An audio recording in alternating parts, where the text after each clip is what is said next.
డిబేట్కి స్వాగతం. నేను మూల శ్రీనివాస్. ఇక తెలంగాణ రాష్ట్ర వ్యాప్తంగా మరి కవిత అయితే ఒక సంచలనం అయితే మరొకసారి సృష్టించింది. ఇక నాన్న జాగ్రత్త, అన్న జాగ్రత్త. మరి దీంట్లో మొన్నటి వరకు మీరంతా బాహుబలి అనుకున్నారు హరీష్ రావును, కానీ ఆయన కట్టప్ప. సో దీంట్లో మరి మరొక పేరు కూడా ఆమె తీసుకుంది, సంతోష్రావు. మరి సంతోష్రావు బల్లాల దేవుడా? ఇక ఇలాంటి సోషల్ మీడియాలో ప్రచారం జరుగుతుంది కవిత చేసిన వ్యాఖ్యల వెనుక. మొత్తానికి తనను పార్టీ నుంచి సస్పెన్షన్ చేసినప్పటికీ కూడా ఎక్కడ కూడా తగ్గకుండా ఆమె కూడా మరి తాను పార్టీ సభ్యత్వానికి రాజీనామా చేసింది. అదే క్రమంలో ఎమ్మెల్సీ పదవి కూడా రాజీనామా చేసింది. తండ్రి సంబంధించిన అంశంలో ఎప్పటికీ తాను ఆ కుటుంబంతోనే ఉంటాను. సోషల్ మీడియాలో తనపై ఇప్పటికీ ట్రోల్ చేస్తున్నారు. సో తనను నాన్న కలవట్లేదు, తనతో నాన్న మాట్లాడట్లేదు అని చెప్పి కేసీఆర్కు తనకు మొత్తానికి తన సొంత మనుషులే, తన బీఆర్ఎస్ పార్టీకి సంబంధించిన మనుషులే తనపై కావాలని ట్రోల్ చేయిస్తున్నారు. సో దీంట్లో కొంత తనకు ఆవేదన కలిగిస్తుంది. ఏదేమైనప్పటికీ కూడా బీఆర్ఎస్ పార్టీ తీసుకున్న నిర్ణయం ఏదైతుందో తాను శిరసా వహిస్తున్నాను. అదే క్రమంలో తనను సస్పెండ్ చేసిన తర్వాత ఇక తాను బీఆర్ఎస్ పార్టీలో కొనసాగలేనని నిర్ణయించుకున్నారు. వాస్తవానికి సస్పెండ్ చేసిన తర్వాత మరొకసారి కూడా ఆ సస్పెన్షన్ ఎత్తివేయచ్చు, ఆమెను పార్టీలోకి తీసుకోవచ్చు. కానీ మొట్టమొదటగా ఆమె కేసీఆర్ తర్వాత మరి హరీష్ రావు బీఆర్ఎస్ పార్టీలో కీలకమని అందరికీ తెలిసిందే.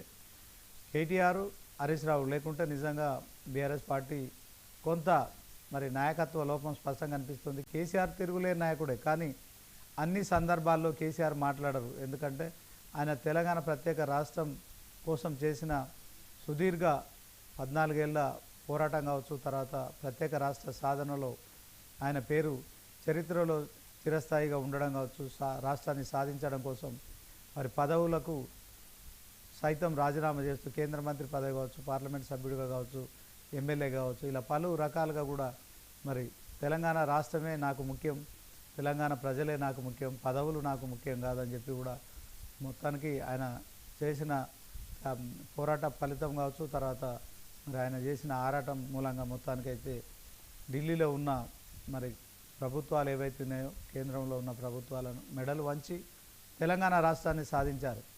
ఇదే క్రమంలో మరి కేసీఆర్ ప్రధాన ప్రతిపక్ష పాత్రకు తెలంగాణ ప్రజలు పరిమితం చేసిన నేపథ్యంలో కొంత తెలంగాణ ప్రజల పట్ల ఆయన మరి కాంగ్రెస్కు అధికారం కట్టబెట్టారు కనుక కొంతకాలం సైలెంట్గా ఉందాం, కాంగ్రెస్ ప్రభుత్వం ఏం చేస్తుందో వేచి చూద్దామని ఒక ధోరణితోటి ఫామ్ హౌస్కే పరిమితమయ్యారు. 20 నెలలుగా కూడా ఆయన ఫామ్ హౌస్లోనే ఉంటున్నారు. సో మొత్తానికి కవిత మరొకసారి బీఆర్ఎస్ పార్టీలో చేసిన సంచలన వ్యాఖ్యలు ఒకటోసారి కాదు, రెండోసారి కాదు, మూడోసారి. సో 3 సార్లు కూడా ఆమె చేసిన వ్యాఖ్యలు ఆమె సమర్థించుకుంటున్నప్పటికీ కూడా పార్టీకి అవి తీవ్ర నష్టం కలిగించాయని బీఆర్ఎస్ పార్టీ భావించిన నేపథ్యంలో ఆమెపై సస్పెన్షన్ చేశారు. సో అయినప్పటికీ కూడా తాను ఎక్కడ కూడా తగ్గకుండా తాను తండ్రి కూతుర్నే అని చెప్పుకుంటూ అన్న రామన్న జాగ్రత్త, నాన్న జాగ్రత్త, మీ ఆరోగ్యం జాగ్రత్త, పార్టీ జాగ్రత్త, ప్రజల జాగ్రత్త అన్న క్రమంలో మాట్లాడుతూనే హరీష్ రావుపై తీవ్ర విమర్శలు మరొకసారి చేశారు.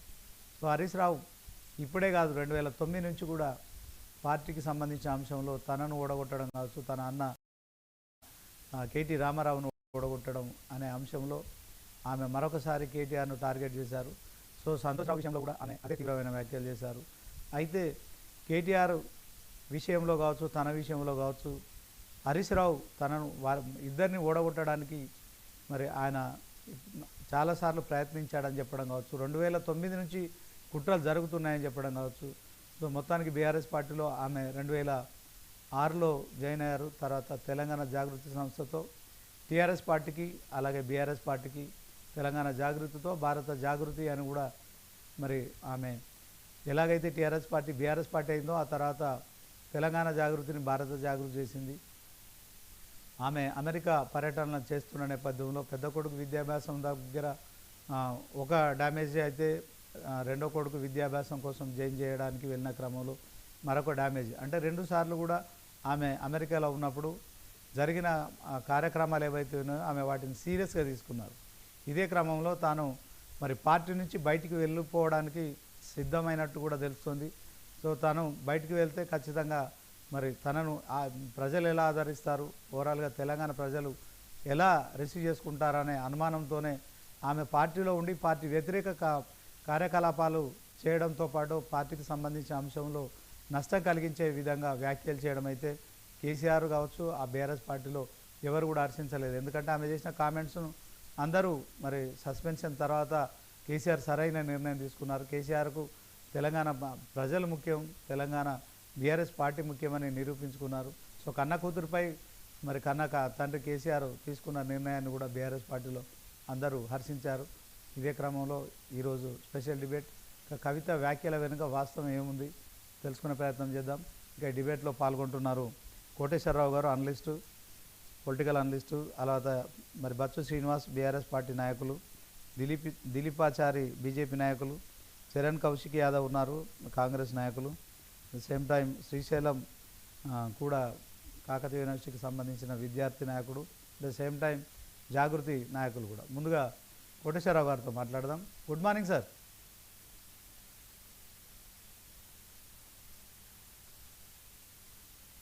Koteswararao garu good morning sir.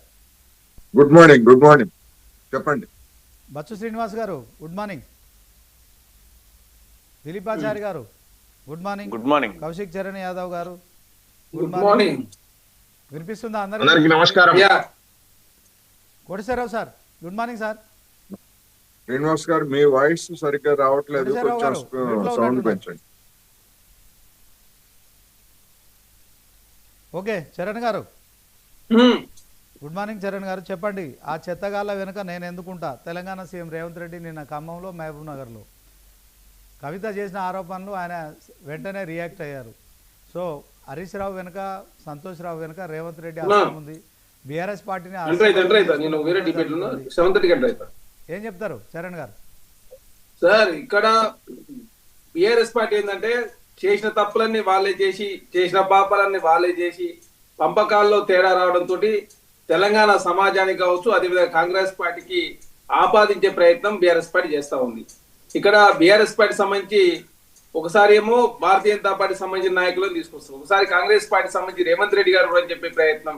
అదే కాకుండా ఇప్పుడు 2018 ఎలక్షన్ కావచ్చు, 2014 ఎలక్షన్ కావచ్చు, 2023 ఎలక్షన్ కావచ్చు, భారతీయ జనతా పార్టీకి సంబంధించి హరీష్ రావు గారు సహకరించడు, కామారెడ్డిలో కేసీఆర్ గారు ఓడగొట్టే ప్రయత్నం కావచ్చు, హుజురాబాద్ లో ఓడగొట్టిందని, దుబ్బాకలో ఓడగొట్టిందని, ఒకసారి బీఆర్ఎస్ పార్టీలో విల్లమయ్యే ప్రయత్నం చేస్తే నేనే అడ్డుకున్నాని చెప్పేసి కల్వకుంట్ల కవిత గారు, తర్వాత ఇప్పుడు ఏకంగా హరీష్ రావు గారి బీఆర్ఎస్ పార్టీ నాయకులు అయితే ఏకంగా కాంగ్రెస్ పార్టీ వెనకలుండి కవిత గారు నడిపిస్తారని చెప్పేసి అనవసరంగా కాంగ్రెస్ పార్టీ బదనాం చేసే ప్రయత్నం వారు చేస్తా ఉన్నారు. వారికి సంబంధించి చాలా స్పష్టంగా కల్వకుంట్ల కవిత గారు కాళేశ్వరంలో అవినీతి జరిగిందని చాలా స్పష్టంగా కల్వకుంట్ల కవిత గారు నిర్ధారించారు. ఆ కాళేశ్వరంలో కమిషన్ లో ఈ పంపకాల్లో తేడాల మూలంగా మాత్రమే కల్వకుంట్ల కుటుంబంలో కలహాలు వచ్చిన మాట వాస్తవం. దానిలో భాగంగా ఆ కుటుంబం చిన్నాభిన్నమైన మాట వాస్తవం కూడా. అదే కాకుండా ఇప్పుడు కల్వకుంట్ల కవిత గారు చాలా స్పష్టంగా చెప్తా ఉన్నారు. దీనిలో హరీష్ రావు గారు కావచ్చు, సంతోష్ రావు గారు కావచ్చు, ఫోన్ ట్యాపింగ్ వ్యవహారంలో హరీష్ రావు గారు, శ్రవణ్ రావు గారు, సంతోష్ రావు గారు అని చెప్పి చాలా స్పష్టంగా వారే చెప్పారు. కాళేశ్వరానికి సంబంధించి అవినీతి అని చెప్పి చాలా స్పష్టంగా వారే చెప్పారు. దుబ్బాక, హుజురాబాద్, కామారెడ్డిలో హరీష్ రావు గారు ఒడగొట్టే ప్రయత్నం చేసిందని చెప్పారు. 2018 ఎలక్షన్ 25 నియోజకవర్గాలకు ఫండింగ్ హరీష్ రావు గారు చేసిన చాలా స్పష్టంగా వారే చెప్పారు.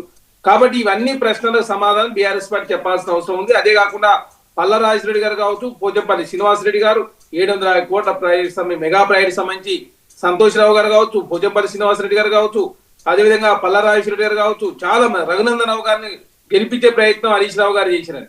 కాబట్టి ఇవన్నీ ప్రశ్నలు బీఆర్ఎస్ పార్టీ చెప్పాల్సిన అవసరం ఉంది. బీఆర్ఎస్ పార్టీ సంబంధించినటువంటి నాయకులు కూడా స్పందించాల్సిన అవసరం ఉంది. కాళేశ్వరంలో చాలా స్పష్టంగా అవినీతి జరిగిందని చెప్పేసి కల్వకుంట్ల కవిత గారు నిర్ధారించడం జరిగింది. అదే కాకుండా ఈ పంపకాల్లో తేడాల మూలంగా మాత్రమే బీఆర్ఎస్ పార్టీలో ఈ కలహాలు ప్రారంభమైన మాట వాస్తవం. దానిలో భాగంగా బీఆర్ఎస్ పార్టీ నుంచి కల్వకుంట్ల కవిత గారు గెట్టేసిన మాట వాస్తవం. అదే కాకుండా దీని రాజకీయంగా సెంటిమెంట్ వాడుకునే ప్రయత్నంలో భాగంగా కల్వకుంట్ల కవిత గారు ముందుకు పోయే క్రమంలో అనవసరంగా కాంగ్రెస్ పార్టీకి బురదలే ప్రయత్నం కల్వకుంట్ల కవిత గారు కూడా చేస్తారు. ఎందుకంటే హరీష్ రావు గారు, రేవంత్ రెడ్డి గారు ఒకే ఫ్లైట్ ప్రయాణం చేసిన చెప్పేసి తెలంగాణ సమాజానికి అనవసరంగా తప్పుదారి పట్టించే ప్రయత్నం కల్వకుంట్ల కవిత గారు. నిజమే ఆధారం ఉంటే బయట పెడితే మంచిగా ఉంటుందా? ఇప్పుడు అన్ఎక్స్పెక్టెడ్ కావచ్చు, చాలా మంది ఒక ఫ్లైట్ లో, జనరల్ ఫ్లైట్ లో చాలా మంది 150 మంది ప్రయాణికులు ఉంటారు. ఎవరి పని మీద పోయే క్రమంలో ఎవరైనా కలిసి ఉంటే కూడా దాన్ని కూడా రాజకీయం చేసే ప్రయత్నం బీఆర్ఎస్ పార్టీ చేస్తా ఉంది. అదే కాకుండా హరీష్ రావు గారు ఒక విధంగా, కల్వకుంట్ల కవిత ఒక విధంగా, కేటీఆర్ గారు మరొక విధంగా, కల్వకుంట్ల కుటుంబం తెలంగాణ రాష్ట్రంలో లాస్ట్ కు హరితహారంలో కూడా పెద్ద ఎత్తున దోపిడీ పాల్పడ్డ సంతోష్ రావు గారు చెప్పి చాలా స్పష్టంగా కల్వకుంట్ల కవిత గారు చెప్పిననే తెలంగాణ రాష్ట్రంలో ఆనాడు బీఆర్ఎస్ పార్టీ 10 సంవత్సరాల కాలం పాటు అధికారం నుండి తెలంగాణ సంపదను దోసుకొని తెలంగాణ రాష్ట్రం 7 లక్షల కోట్ల రూపాయల అప్పులకు అవడానికి కారకులు కల్వకుంట్ల కుటుంబం. అదే కాకుండా 1,70,000 కోట్ల రూపాయలు ఇరిగేషన్ ప్రాజెక్టుల మీద ఖర్చు పెట్టి దాదాపు 8% నుంచి 10% వరకు కమిషన్ తీసుకున్నారని చెప్పేసి చాలా స్పష్టంగా తెలంగాణ రాష్ట్రంలో ఆనాడు చర్చ జరిగింది. ఇప్పుడు అది చర్చకు ఇప్పుడు నిదర్శనమే కల్వకుంట్ల కవిత గారు చెప్పినటువంటి ప్రశ్నలు చూస్తా ఉంటే చాలా స్పష్టంగా కమిషన్లు కకృతి పడి తెలంగాణ రాష్ట్ర సంపదను దోసుకున్న మాట వాస్తవం, తెలంగాణను ఆగం చేసిన మాట వాస్తవం. తెలంగాణ రాష్ట్రంలో వాళ్ళ రాజకీయ ప్రయాణాల కోసం కావచ్చు, వాళ్ళ ఆర్థిక ప్రయాణాల కోసం తెలంగాణ సమాజానంతా కూడా వాడుకొని లాస్ట్ కుటుంబమే అదే అకాకుతమైన పరిస్థితి మనం చూస్తా ఉన్నాం. కాబట్టి అనవసరంగా కల్వకుంట్ల కవిత గారికి కానీ కాంగ్రెస్ పార్టీ కానీ ఎలాంటి సంబంధం లేదు. ఇట్లాంటి పనులు చేయాల్సిన అవసరం కాంగ్రెస్ పార్టీ లేదు. ప్రజలకు ఇచ్చిన హామీ నెరవేర్చే ప్రయత్నంలో కాంగ్రెస్ ప్రభుత్వం ముందుకు పోతా ఉంది. అదే కాకుండా తెలంగాణ రాష్ట్రంలో కాంగ్రెస్ ప్రభుత్వం రాష్ట్ర ఆర్థిక పరిస్థితిని గాడిలో పెట్టే ప్రయత్నంలో భాగంగా ముందుకు పోయే ప్రయత్నంలో అదే కాంగ్రెస్ పార్టీ ముందుకు పోతాం. అదే కాకుండా కాళేశ్వరానికి సంబంధించి ఏదైతే అప్పులు చేసిరో అప్పులు కూడా 11.5% నుంచి 12% వడ్డీ రేట్లకు తీసుకురావడం ప్రధానంగా తెలంగాణ రాష్ట్ర ప్రభుత్వానికి ఇబ్బంది అవుతా ఉంది. కాబట్టి ఆ రుణాలకు సంబంధించినటువంటి పర్సెంటేజ్ కూడా తగ్గించే ప్రయత్నంలో ఎప్పటికప్పుడు కేంద్రంలో మంత్రులు కావచ్చు, ప్రధానమంత్రిగా కలిసి ఆ పర్సెంటేజ్ తక్కువ చేసి రాష్ట్ర ఆర్థిక వ్యవస్థకు గండి కొట్టేనటువంటి కల్వకుంట్ల కుటుంబం సంబంధించిన వ్యవహారాన్ని కూడా కాంగ్రెస్ ప్రభుత్వం ఎప్పటికప్పుడు సిట్టు కావచ్చు, అదే కమిషన్ ద్వారా విచారణ కావచ్చు, ఏసీబీ ద్వారా విచారణ చేస్తూనే తెలంగాణ రాష్ట్రంలో ఆర్థిక వ్యవస్థను గాడిలో పెట్టే ప్రయత్నం చేస్తా ఉంటే కాంగ్రెస్ ప్రభుత్వానికి అనవసరంగా నిందలు. అదేవిధంగా చరణ్ గారు సార్ హరీష్ రావు రేవంత్ రెడ్డి ఒక ఫ్లైట్ లో పోయారు. అదే సందర్భంలో హరీష్ రావు రేవంత్ రెడ్డి కాళ్ళు మొక్కారు. సో ఆమె చేసిన సంచలనమైన ఆరోపణలో సరే ఓకే, పార్టీలో హరీష్ రావు గురించి చేసింది, తర్వాత పల్లా రాజేశ్వర రెడ్డి ఏం చెప్పిండో చేసింది, ఇదంతా ఓకే, ఆధారాలు బయట పెట్టాలని మీరు అడుగుతున్నారు. హరీష్ రావును రేవంత్ రెడ్డి నిజంగానే ఒకటే ఫ్లైట్లో పోయిర్రా? అదే సందర్భంలో రేవంత్ రెడ్డి కాళ్ళు హరీష్ రావు ఎందుకు మొక్కడం జరిగింది? దీంట్లో ఇప్పుడు కల్వకుంట్ల కవిత గారు మాత్రమే మాట్లాడారు. దానికి సంబంధించిన ఆధారాలు బయట పెడితే తెలంగాణ సమయం మరి ఎక్కడ కాళ్ళు మొక్కిండో, లేకపోతే ఫ్లైట్ల కాళ్ళు మొక్కిండా, లేకపోతే వేరే కాడ అయితే వచ్చే అవకాశం లేదు. మరి ఫ్లైట్ లో దాదాపు 150 మంది ఫ్లైట్ లో ప్రయాణికులు ఉంటారు. మరి ఎక్కడ కాళ్ళు మొక్కిరో కల్వకుంట్ల కవిత దానికి సంబంధించిన ఆధారాలు బయట పెట్టలేదు. కాబట్టి అనవసరంగా తెలంగాణ సమాజంలో ఒక సెంటిమెంట్ రెచ్చగొట్టే ప్రయత్నం కల్వకుంట్ల కవిత గారు చేస్తా ఉన్నారు. బీఆర్ఎస్ పార్టీ కూడా చేస్తా ఉంది. వాళ్ళేం తక్కువ లేరు. వాళ్ళు కాంగ్రెస్ పార్టీకి ఆపాదిస్తా ఉన్నారు. కల్వకుంట్ల కవిత గారు కూడా హరీష్ రావు కాంగ్రెస్ పార్టీకి ఆపాదించే ప్రయత్నం మరి చేస్తా ఉన్నారు. కాబట్టి బీఆర్ఎస్ పార్టీ చాలా స్పష్టంగా తెలంగాణ సమాజంలో ఒక చిచ్చు రేపిన మాట వాస్తవం. యూట్యూబ్ ఛానల్ ని కూడా కేటీఆర్ గారు చూసుకుంటారు, శాటిలైట్ ఛానల్ కూడా హరీష్ రావు గారు చూసుకుంటారు అని చెప్పి చాలా స్పష్టంగా కల్వకుంట్ల కవిత గారు మేము మొదటి చెప్తాం. యూట్యూబ్ ఛానల్ అడ్డం పెట్టుకొని తెలంగాణ రాష్ట్రంలో ప్రజాప్రభుత్వం బలహీనపరిచే ప్రయత్నం బీఆర్ఎస్ పార్టీ చేస్తా ఉంది. వాళ్ళు చేసిన పాపాలను వాళ్ళే చేసి తెలంగాణ ఎండ లేకుండా చేసి ఏ విధంగా కల్వకుంట్ల కవిత గారి ప్రశ్నలకు ఇప్పుడు కేటీఆర్ గారు కావచ్చు, హరీష్ రావు గారు కావచ్చు, సంతోష్ రావు గారు కావచ్చు, చాలా మంది సమాధానం చెప్పాలి. ఓకే చరణ్ గారు, థ్యాంక్ యూ. సో మొత్తానికి Koteswararao sir, good morning sir. చెప్పండి. Good morning. ఎట్లా చేస్తారు సార్ మరి కవిత నిన్న మరొకసారి కూడా, ఒక్కోసారి కాదు 2 సార్లు కాదు 3 సార్లు ఆమె బ్లాస్టింగ్ న్యూస్ ఆమె ఇస్తున్నది. మరి బీఆర్ఎస్ పార్టీలో నుంచి బయటికి రావాలంటే నిజంగానే తనకు అవమానం జరుగుతుంది, తన గుర్తింపు లేదు. ఇంతవరకు ఓకే, ఆమె కూర్చున్న కొమ్మని నరుకుంటుందా, అదే క్రమంలో మరి ఏదైతే ఆ నీడనిస్తున్న బీఆర్ఎస్ చెట్టును నరికే ప్రయత్నం చేస్తుందా?